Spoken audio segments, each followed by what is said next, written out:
Welcome to Chapter 1, Defining Marketing for the New Realities. In this chapter, there are 7 learning objectives. Why is marketing important? What is the scope of marketing? What are some core marketing concepts?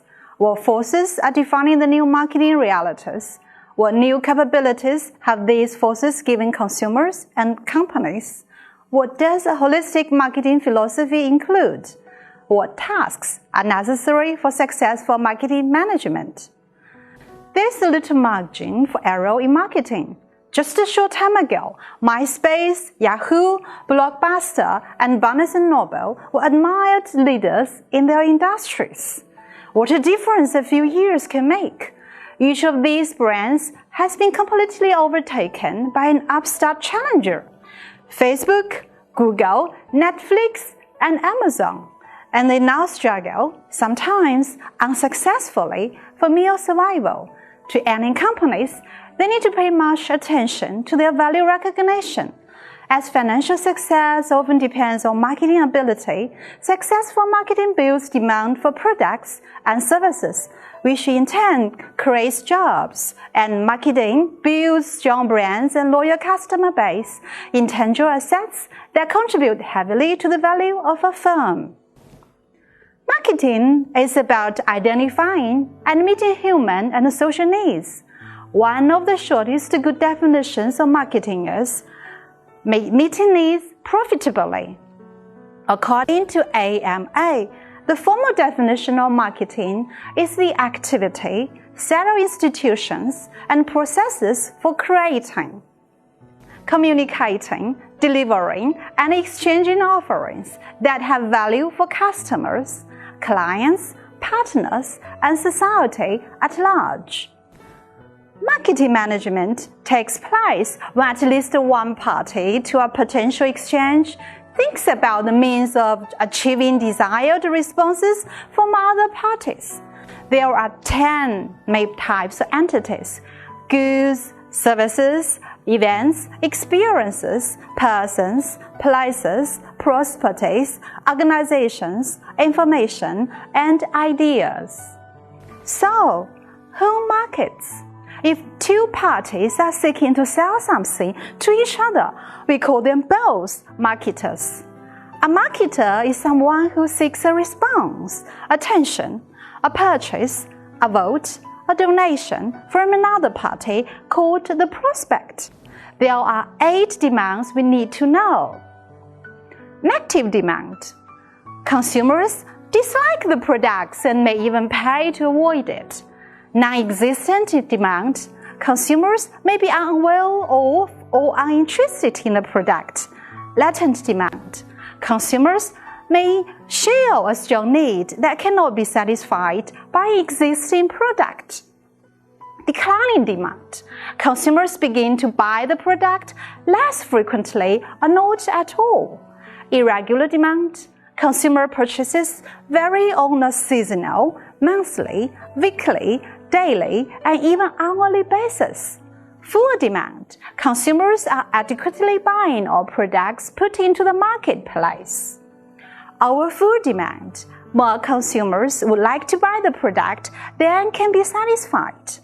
Unwholesome demand. Consumers may be attracted to products that have undesirable social consequences. 5 basic markets and their connecting flows are shown in Figure 1.1. Manufacturers go to resource markets, raw material markets, labor markets, money markets, buy resources and turn them into goods and services, and sell finished products to intermediaries who sell them to consumers. Consumers sell their labor and receive money with which they pay for goods and services. The government collects tax revenues to buy goods from resource, manufacturer, and intermediary markets and uses these goods and services to provide public services.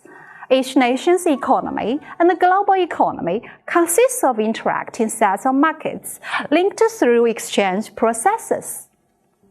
Figure 1.2 shows how sellers and buyers are connected by 4 flows: Sellers send goods and services and communications such as ads and direct mail to the market. In return, we receive money and information such as customer attitudes and sales data. The inner loop shows an exchange of money for goods and services. The outer loop shows an exchange of information. In the market, there are 4 key customer markets. Consumer markets, companies selling mass consumer goods and services such as juices, cosmetics, athletic shoes, and air travel, establish a strong brand image by developing a superior product or service, ensuring its availability and backing it with engaging communications and reliable performance. Business markets, companies selling business goods and services often face well-informed professional buyers, skilled at evaluating competitive offerings. Advertising and websites can play a role, but to the sales force, the price and the seller's reputation may play a greater one. Global markets. Companies in the global marketplace navigate cultural, language, legal, and political differences while deciding which countries to enter, how to enter each. As exporter, licensor, joint venture partner, contract manufacturer, or solo manufacturer, how to adapt product and service features to each country, how to set prices, and how to communicate in different cultures. Non-profit and governmental markets. Companies selling to non-profit organizations with limited purchasing power, such as churches, universities, charitable organizations, and government agencies, need to price carefully. Much government purchasing requires bids. Buyers often focus on practical solutions and favor the lowest bid, other things equal. To understand the co-marketing concept, we need to understand what do needs, wants, and demands mean. For example, a U.S. consumer needs food but may want Chicago-style deep fish pizza and a craft beer. A person in Afghanistan needs food but may want rice, lamb, and carrots. Our wants are shaped by our society. Many people want a Mercedes. Only a few can buy one. Companies must measure not only how many people want their product, but also how many are willing and able to buy it. Concerning the needs of customers, there are 5 types to understand. Stated needs. For example, the customer wants an inexpensive car. Real needs. For example, the customer wants a car whose operating cost, no initial price, is low. Unstated needs. For example, the customer expected good service from the dealer. Delight needs. For example, the customer would like the dealer to include an onboard GPS system. Secret needs. For example, the customer wants friends to see him or her as a savvy consumer. Not everyone likes the same cereal, restaurant, university, or movie. Marketers therefore identify distinct segments of buyers by identifying demographic, psychographic, and behavioral differences between them. They then decide which segments present the greatest opportunities. For each of these target markets, the firm develops a market offering that is positions in target buyers' minds as delivering some key benefits. Volvo develops its cars for the buyer to whom safety is a major concern, positioning them as the safest a customer can buy. Porsche targets buyers who seek pleasure and excitement in driving and want to make a statement about their views. A brand name, such as Apple, carries many different kinds of associations in people's minds that make up its image. Creative, innovative, easy to use, fun, cool, iPods, iPhone, and iPad, to name just a few. All companies strive to build a brand image with as many strong, favorable, and unique brand associations as possible. To reach a target market, the marketer uses 3 kinds of marketing channels. Communication channels deliver and receive messages from target buyers include newspapers, magazines, radio, television, mail, telephone, smartphone, billboards, posters, flyers, CDs, autotapes, and the Internet. Distribution channels help display, sell, or deliver the physical product or services to the buyer or user. To carry out transactions with potential buyers, the marketer also uses services channels that include warehouses, transportation companies, banks, and insurance companies. Paid media allow marketers to show their ad or brand for a fee. Owned media are communication channels marketers actually own. Earned media are streams in which consumers, the press, or other outsiders voluntarily communicate something about the brand. When marketers talk about impressions and engagement of the marketing concepts, they now think of three streams or means to reach consumers: TV, Internet, and mobile.